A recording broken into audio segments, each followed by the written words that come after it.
Hello, Steven here. Recorders. Well, this interview is going to be a little different than the other ones you're typically used to because of how it was set up, but it's still going to be the same process, just a little bit different. Anyway, let's get ready. One, two, three. It's record time! Hi, Dante. Well, tell us about your audition process for Zuko. As actors, we auditioned for a lot of things, and it was another thing that came in. I was actually in the middle of doing Jake Long, the American Dragon, Yeah, and I remember talking to May about because we both had auditions for the same other show, which became this Avatar show. And I didn't really think much about it, but when I went in to Burbank and you go to Nickelodeon, there's all these big pictures of cat dog and like SpongeBob and big murals, and it's Nickelodeon. It's a big white building in Burbank with the Double Dare slime on the roof and everything back in those days. And they gave me this script that obviously, I mean, because I know I like anime. It's like, oh, this is anime. This is anime inspired stuff. I mean, it's like totally Asian, like inspired with the four elements. And I'm like, this is not Nickelodeon. This is not Nickelodeon. This is definitely a departure from classic Nickelodeon stuff. And I was like, this ain't gonna work. And I'm like, who's Zuko? What is this character? Got the ponytail and the scar on his face. So I was a little bit like, this is not really gonna go. Because a lot of times you do stuff in LA and it doesn't really go.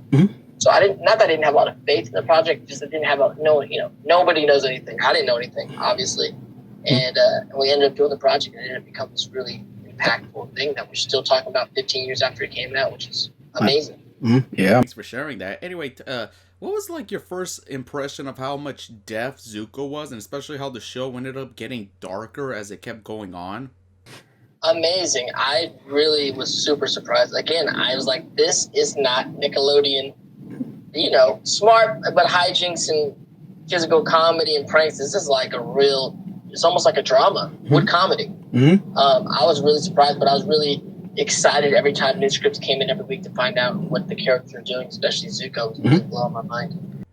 We were all surprised. I mean, like, especially how I was like 11 when the show first came out, and how, now as an adult, like, when I rewatched the series, I've gotten like a much more better respect for it, as everyone else has.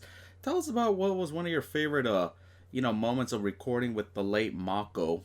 I've worked with several times over my career as my uncle and my father in several projects. So I love Mako. He's definitely just like a real Uncle Iroh in my life. Someone I was able to talk to throughout the whole scope of my career, and somebody I go to advice to as an elder actor, an elder Asian American actor. So I love that guy, and rest in peace, Mako. He's a legend. Yeah, rest in peace, Mako. Anyway, tell us about what was one of your favorite moments to record for the show. There's so many great moments. Just every day, just kind of hanging out with May and Jack. It's just fun hanging out with those guys, and then hanging out, getting to hang out with Mako near the end of his life and talk to him about the character. And we did wish we could do this on screen for people, and because we just love the relationship between Uncle Iroh and Zuko. But also meeting Mark Hamill for the first time was really mind blowing. I'm a big Star Wars fan, and to have your dad being played by Luke Skywalker was really like one of the most surreal moments of my life for sure. Thank you for sharing that with us. Anyway, a couple months ago, I saw the interview that Zach Tyler Eisen has done. Are you still trying to get in touch with them? I did get in touch with him. We've talked. Yeah, he's a great guy. There's going to be some stuff we'll be doing together in the future. He's a really, really cool dude. We keep in touch, text each other quite often these days since we reconnected. So I hope to get a whole reunion of the original gang together and get Zach out here to meet everybody, and then, let the guy do his thing. Well, let's all hope that really does happen, Dante. Moving on to my next question. I have some friends that are Filipino and they want to get into the creative arts. What advice do you have for them?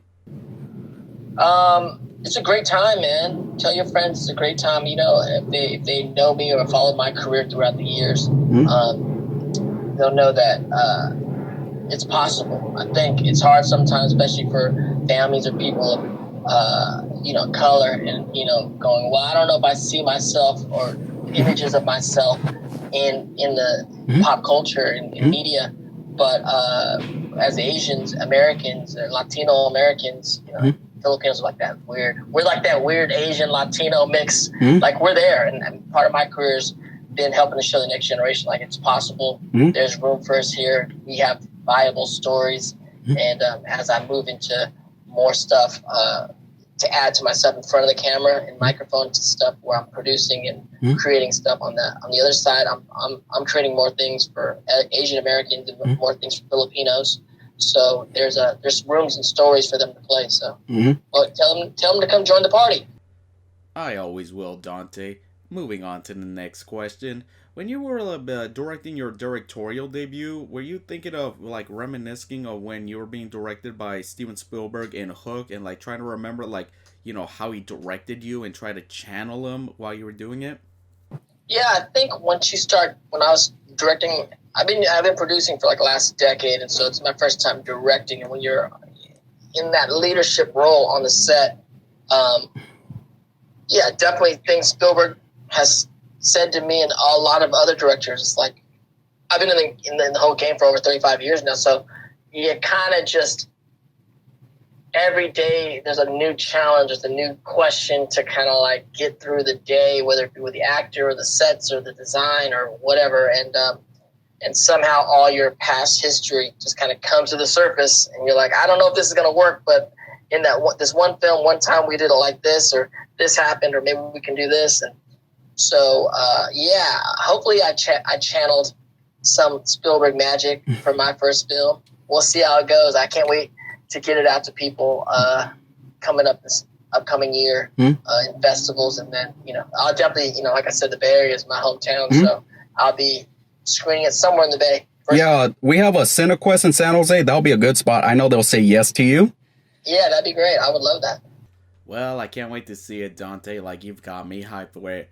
Moving on to my next question. What was it like coming back for The Legend of Korra?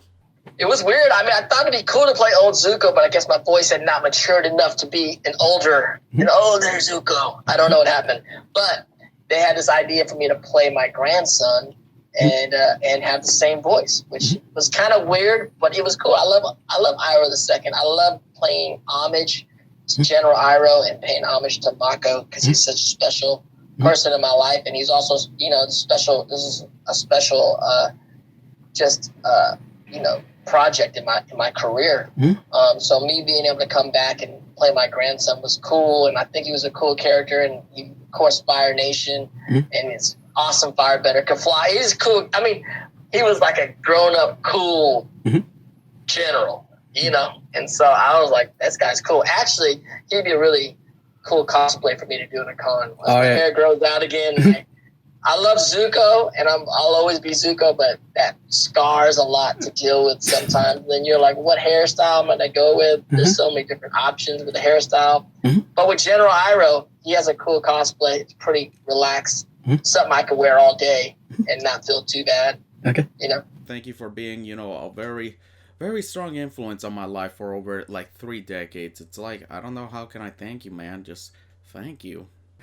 Dude, Steven, I hope to catch you also. Tell your Filipino friends I said what's up. And good luck, man, on your YouTube journey.